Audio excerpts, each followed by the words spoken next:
In other news now, Chris Hani's killer, Janusz Walus, will not be released today. The Justice Department says his release on parole would only be finalised once he has received the necessary medical clearance.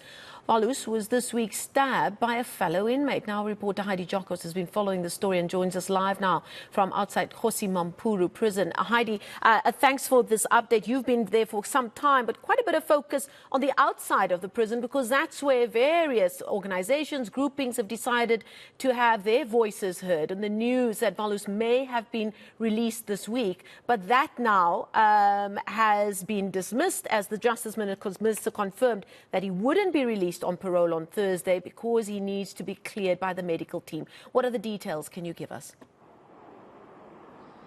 Yes, certainly, and I think that's quite a crucial update from the Department of Justice, given the fact that we have been waiting for some days now to really find out and understand what the parole conditions are going to consist of and what those parole conditions are actually going to be for Janusz Walus, given the fact that the highest court in the land, the Constitutional Court, ruled that he should be released on parole.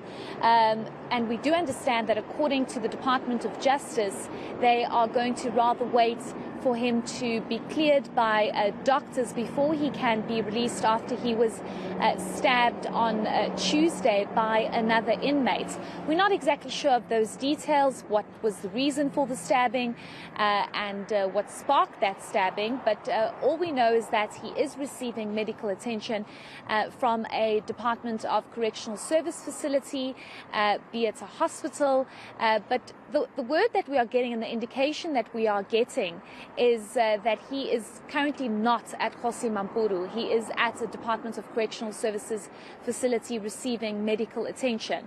The Department of Justice, Marcel, has indicated that in conversation and in agreement with the state attorney as well as Janusz Walus's attorney as well, they have come to an agreement that he'll only be released once he is doing better. Where he is, which Department of Correctional Service health facility is at, we don't know. And I must just add that it's very clear that he is not here at the moment. And the reason why, and I'm probably speculating at this stage, is because it's very quiet. And I think we might have seen a higher security and police presence here, given the outrage that we've seen since that Constitutional Court ruling deciding that he should be released on parole, with many really saying that that should have not been the decision, given the fact that he killed SACP leader Chris Hani in cold blood. So it looks very quiet out here. I was telling our colleague Sally earlier that I wish I could get into a prison. It's not something I thought I'd ever say, but just to really understand what's going on. But we've been told that he's not here and he's receiving medical attention at a Department of Correctional Service facility.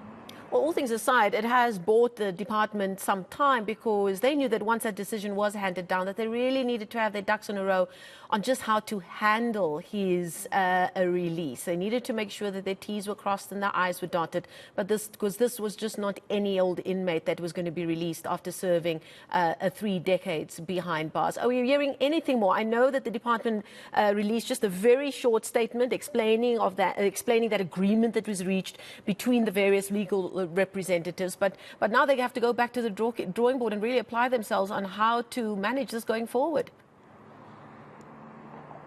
Yes, and I think you've explained it well to say that it's bought some time for the Department of Justice to really try and figure out how they are going to handle the situation. And, Marcel, we have to speak the truth and we have to say it as it is, that this is going to be a very volatile situation, given the outrage that we have seen. Today we got a chance to speak to the widow of Chris Hani, Hani, who indicated that she feels as though the Chief Justice of the Constitutional Court killed her husband for the second time. And she says the reason why she says this is because she cannot believe that a decision was taken for Janusz Walus to be released on parole. And she says that she was not considered, her family was not considered, and the trauma that was caused when Chris Hani was killed in cold blood. So at this stage, the details are very sketchy and very thin. And again, it's buying time for the Department of Justice to really sit and think about those parole conditions. The Department of Home Affairs has also come out to say that Walus will not serve his parole time in Poland, where he originally comes from. He will serve it here in South Africa. And again, as I mentioned, it's going to be a very tricky situation because you have very angry South Africans. You have a very angry alliance, the SACP, even the ANC and other political parties have expressed their anger and dissatisfaction with the decision to release Janusz Walus on parole. So it's going to be a tricky one to navigate, but the Department of Justice is going to have to make that decision and going to have to pronounce sooner rather than later. Indeed, a very, very emotional story. So many South Africans remembering the day that news broke that Chris Hani had been gunned down, a man who really was highly admired and seen as a leading light for the country moving into a new part of its history. I was in high school. We'll never forget the day and still remember it to this time. That's our reporter, Heidi Giokos, reporting live to us there from outside the Kgosi Mampuru prison. We thank her for that update.